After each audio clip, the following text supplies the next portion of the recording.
Lynas first gained notoriety 6 years ago.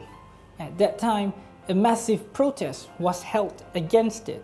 Those who attended the rally were worried that the plant's operation would birth another radioactive poisoning incident like the one happened in Bukit Merah, Perak in the 90s.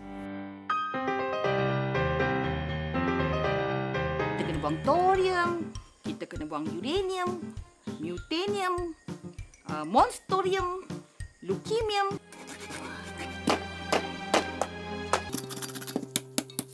When my people say to me, which they do, why is this happening all over again? Where's the value in doing this? Who benefits from it? Why is my family potentially going to suffer? Why are they worried? So I say, I don't know.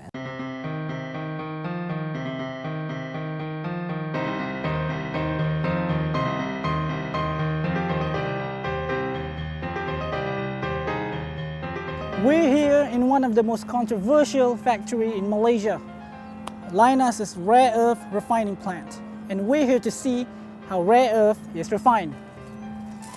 First off, the rare earth concentrates that are mined from Australia will be mixed with sulfuric acid and are then fed into a rotary kiln inside this plant. Afterwards, water will be used to dissolve the mixture, which will then be filtered in order to separate the liquid and the solid residue. The liquid is called a rare earth solution, whereas the solid residue is called WLP, short for water leach purification. The solution will then be sent to a solvent extraction plant. Here, it will undergo thousands of extraction processes until all of the rare earth elements within the solution is completely separated. The solution containing the elements will then be solidified at the product finishing plant. The plant has two ways to make this happen. They either add in carbonic or oxalic acid. Once added, the acids will react with the element in the solution, causing it to precipitate and solidify. A centrifuge machine will then separate water from the precipitate. The dry powder-like precipitate will be stored inside a jumbo bag before it is fed to a furnace. In the furnace, the element will be baked for 11 to 12 hours in order to remove any remaining moisture before it is shipped to customers worldwide. The question is, how safe is this entire thing? Well, for starters, I can literally and safely hold this with my bare hands. About the only similarity between Bukit Merah and Lynas is that we both have rare earths in the description of our business. So the Bukit Merah material was processed from a local monazite, and that feedstock had 44 times the radioactivity that Lynas material has, and the residue had 50 times the radioactivity that the Lynas material has. And so the Lynas material, as described by the IAEA, is intrinsically low risk and in fact is at or below background levels for some areas, right across the world. So radiation is all around us.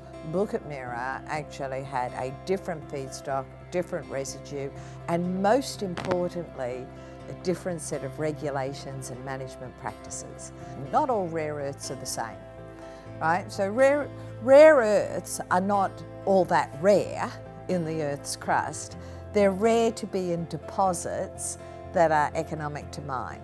So when we look at the various rare earths deposits which are used to produce rare earths across the world, they come from different types of feedstocks. So for example, rare earths in northern China come from a bastnasite ore. Rare earths in southern China typically come from ionic clay ores. The rare earths which were processed at Bukit Merah came from a monazite material. Each of these is different, but generally they share a similar characteristic, which is rare earths are typically found close by other radioactive materials. But the different types of feedstock have different levels of radioactivity.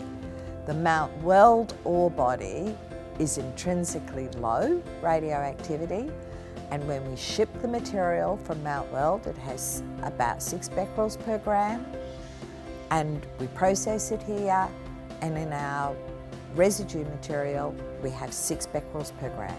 We've not concentrated it, we've not activated it, we've not changed it. It is still in its naturally occurring form as it was when we took it out of the ground in Western Australia. Since radiation seems to be a big issue, logically, the first one to suffer would be Lynas's employees.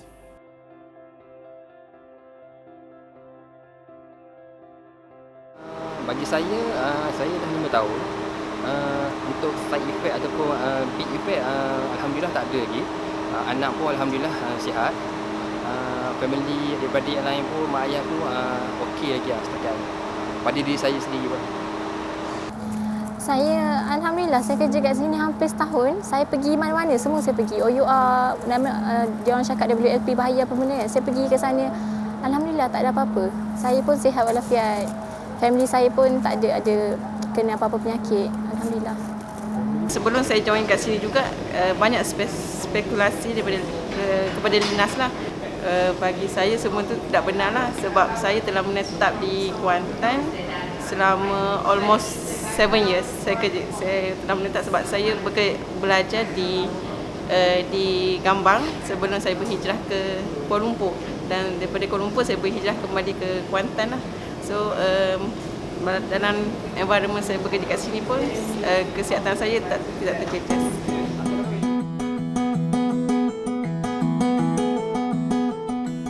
This is Kampung Balok, a fishing village that is just 14 kilometers away from Lynas's rare earth factory.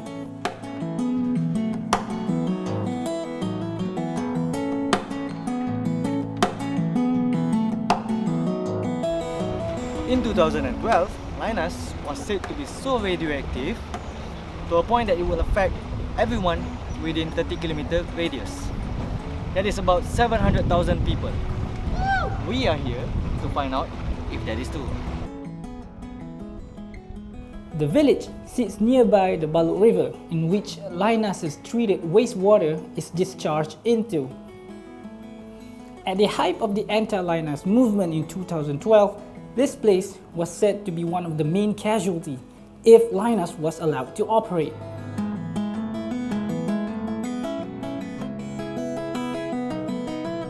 Buat selama jadi nelayan ni lah, saya rasa tak ada lagi lah jumpa ikan yang pelik macam tu. Bukan dari segi orang kampung dia, yelah pernah dengar Lynas ni orang kampung dia macam barang dia tu membahaya. Tapi buat masa ni lah, selama yang ada ni tak ada lagi lah. Dengar orang dia nelayan mati kerana terhidu ke mandi sungai ke kena barang daripada pencemaran Lynas ni tak ada lagi lah. Maksudnya dari segi orang yang pertama lah. Orang yang pertama mendatang penyakit adalah kaum nelayan. Tetapi setakat ni alhamdulillah saya rasa sudah beberapa tahun dah dan masih lagi belum ada nelayan kita dikatakan kena penyakit tentang Lynas. Tiap-tiap bulan kita ambil sampel sungai saja ada 4 jabatan. Kita dalam bawah jagaan saya lah yang saya buat jalankan nanti.